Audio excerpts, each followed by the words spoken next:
Welcome to the Leadership Podcast. My name is David. I'm a student here at UWC ISAK Japan. And today I'm interviewing Mr. Kerr, Jonathan Kerr, who works as a counselor. And today I will find out more about the counselors and about what about what motivates them to help our community. And yes, Mr. Kerr, welcome to our podcast. It's good to be here. Thank you for inviting me. Yes, so moving on, can you tell me the reason why you chose to come to ISAK? That's a really good story. We were actually asked to apply by Miss Earwood. She said there was a possibility of a position being open. And so we didn't have any clue that we would get the job, but we applied. We'd never done anything like this before, but went through the application process and were invited to come. So it's a fairly straightforward story. But the other part of the story is we have known Mr. and Mrs. Earwood for a long time, kind of grew up with Mr. Earwood.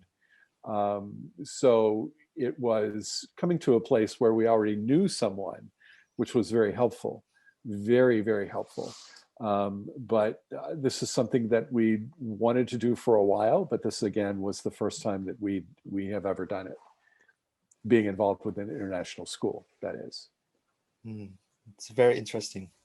Yeah, Right. yeah. Okay, can you describe what you do here at ISAK? I can. I am one of the counselors. Counseling at ISAK is kind of a support job.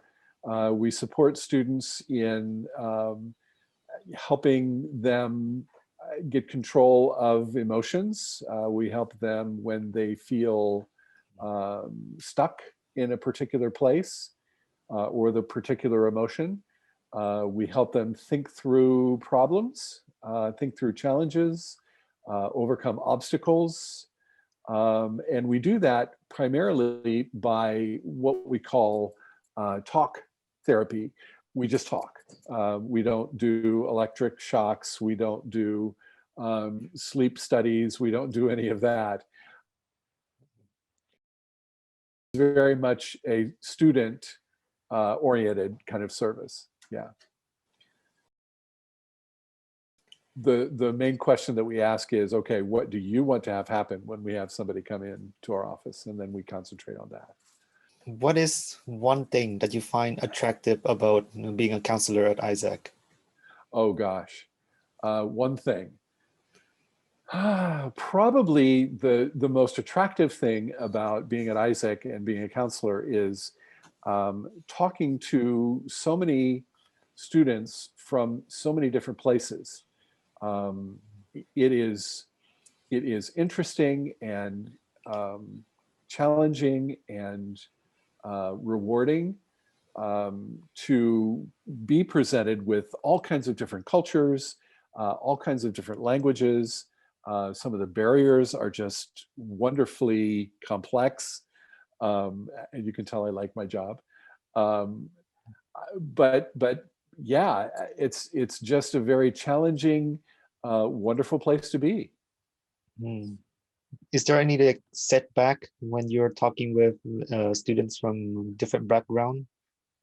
Yeah, it's always a challenge, because I haven't traveled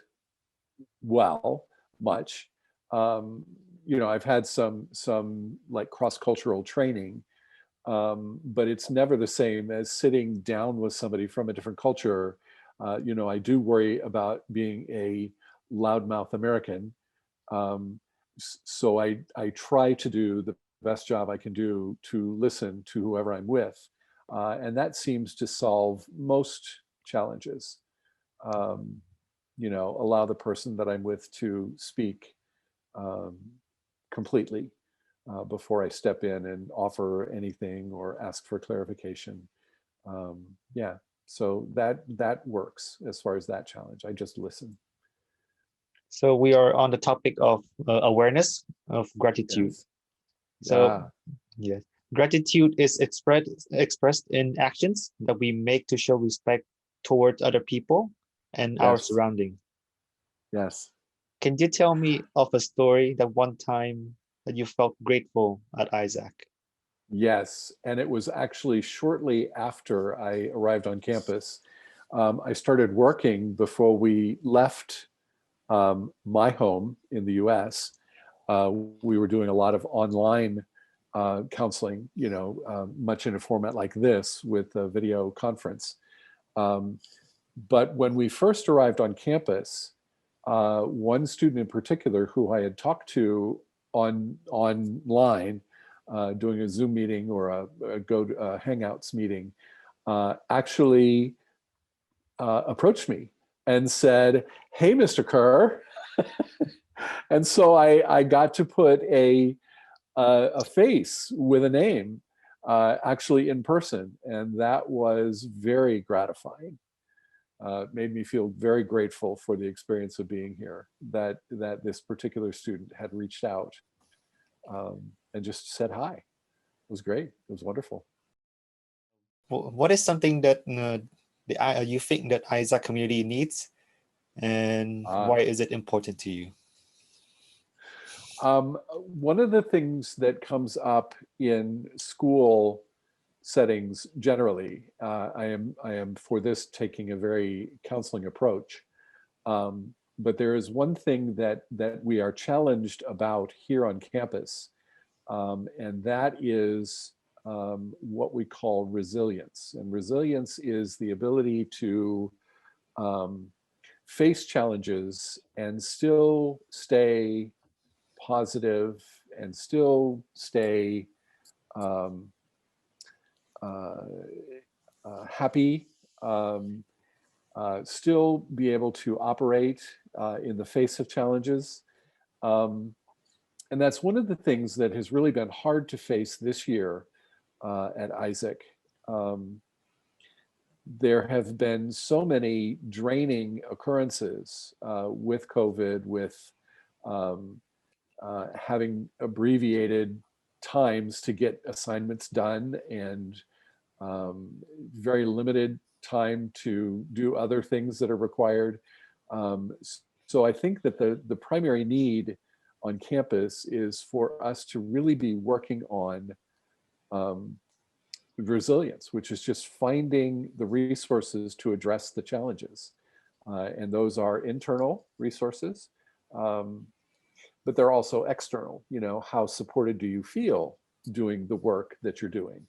And I think that is an awareness thing as well for faculty and staff.